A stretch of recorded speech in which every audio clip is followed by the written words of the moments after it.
జిల్లా గంగారం మండలం దుబ్బగూడెం గ్రామానికి చెందిన రైతులమండి.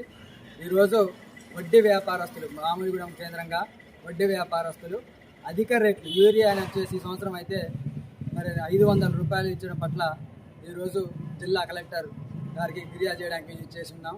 కాబట్టి ఈరోజు రైతులు ఒక్కొక్కరుగా చూస్తే పెట్టుబడి ప్లస్ వడ్డీ వేస్తే ఒక్కొక్క రైతు 21 లక్ష 18 లక్షలు 15 లక్షల రూపాయలు వేయడం జరిగింది. వీరు ఏ కష్టం చేసినా కూడా జీవితాంతం చేసినా కూడా తీరదని చెప్పేసి మేము ఈరోజు కలెక్టర్ గారికి ఫిర్యాదు చేయడం రావడం జరిగింది.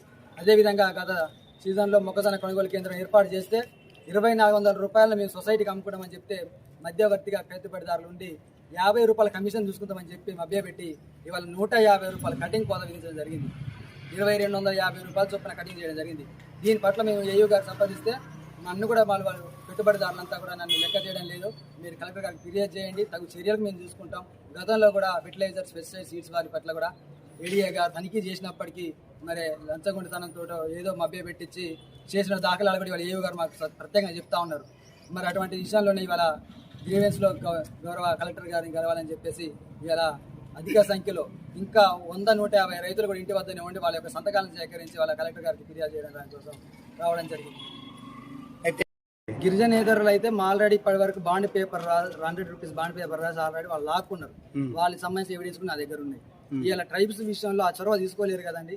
వాళ్ళు ఏం చేస్తున్నారంటే అన్నకో తమ్ముడికో మీ తమ్ముడు అప్పు ఉంటే అన్నగా నువ్వు తీసుకొని వాని యొక్క అప్పు నువ్వు చెల్లించు, ఎందుకంటే మీ తమ్ముడు చెల్లించలేని స్థితిలో ఉన్నాడు కాబట్టి నువ్వు నా భూమిని తీసుకొని నాకు డబ్బులు చెల్లించు, ఆ భూమి నీకు అప్పగిస్తానని చెప్పేసి మాట్లాడుతున్నటువంటి పరిస్థితి ఈరోజు పెట్టుబడిదారు దగ్గర జరుగుతా ఉంది సార్. వాళ్ళ పేర్లు జనగం రామారావు, 1 జనగం రవీన్, 2 జనగం సురేష్, జనగం పాపారావు, 4 ఉన్నారు. మెయిన్ గా ప్రధానంగా రామారావు అనే వ్యక్తి మమ్మల్ని అందరినీ కూడా వేధిస్తూ మీరు వాళ్ళ రూపంలో తీసుకుంటారు. డబ్బు కాదు సార్, వ్యవసాయానికి పెట్టుబడి సాయం.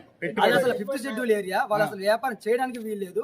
మాకు అన్ని రూల్స్ తెలిసినప్పుడు కూడా మేము మందలించేటువంటి పరిస్థితి లేకుండా చేస్తున్నటువంటి పరిస్థితి ఆ పెట్టుబడిదారులు సాగుతుంది. వాళ్ళ కోట్లలో ఉన్నారు సార్. నర్సంపేట కేంద్రంగా ఆయనకు సాయిరాం నిలయం అని ఉంటుంది. కొన్ని కోట్లు మళ్ళీ బసరాల కేంద్రంగా 3 అంతస్తుల బిల్డింగ్ ఉందండి. అతను అసలు వ్యాపారం ఎట్లా చేసి సంపాదించిండు, ఖచ్చితంగా ఈడీ ఐటీ సోదాలు కూడా జరగాలి. గౌరవ అధికారులను కూడా మేము ఈ మహబూబాబాద్ జిల్లా కేంద్రంగా వేడుకుంటున్నాం సార్. ఎంత వేసుకుంటాను వడ్డీ? 2.5 రూపీస్. అది అమాయకులను ఆసరా చేసుకోండి, ఒక్కొక్కరికి ఒక్కొక్క రకంగా సార్. ఇవాళ 2 రూపీస్ ఇంట్రెస్ట్ అని చెప్పడం పేరు, మీకు చిట్టీలు కూడా చూపిస్తుంది సార్.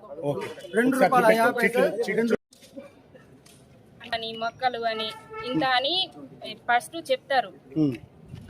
ఎంఆర్పి కంటే ఎక్కువ రేటు వాళ్ళు పెట్టి ఇస్తారు రైతులకి.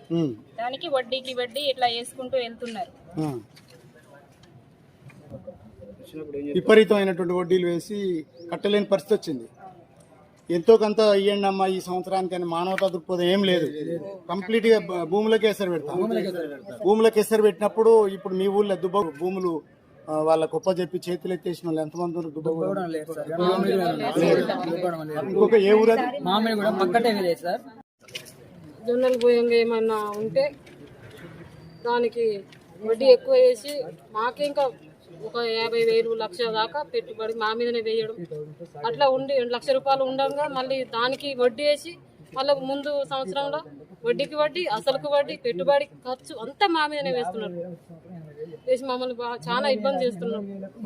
ఎట్లయినా ఇవి కట్టాలి, కట్టకపోతే బాగుండదు, లేకపోతే మీ భూములు తీసేయండి, అమ్ముకోనైనా కట్టాలని ఇట్లా బెదిరించడం. భూములు తీసేసుకున్నా కూడా మీ భూములను వేరే వాళ్ళు కొనడానికి వీల్లేదు. అట్లా లక్షలు 20 లక్షలు సార్ మాకు 20 లక్షలు అప్పు చేసిండు. 20 లక్షలు అప్పు అయింది. వడ్డీలు అసలు మీకు ఎంత ఉందమ్మా? చిలుక పొలం ఎంత ఉంది? ఎకరం పొలం ఉంది. ఎకరం పొలంలో 20 లక్షలు అయింది ఇప్పుడు. 20 లక్షలు అప్పు అయింది. ఇది పరిస్థితి.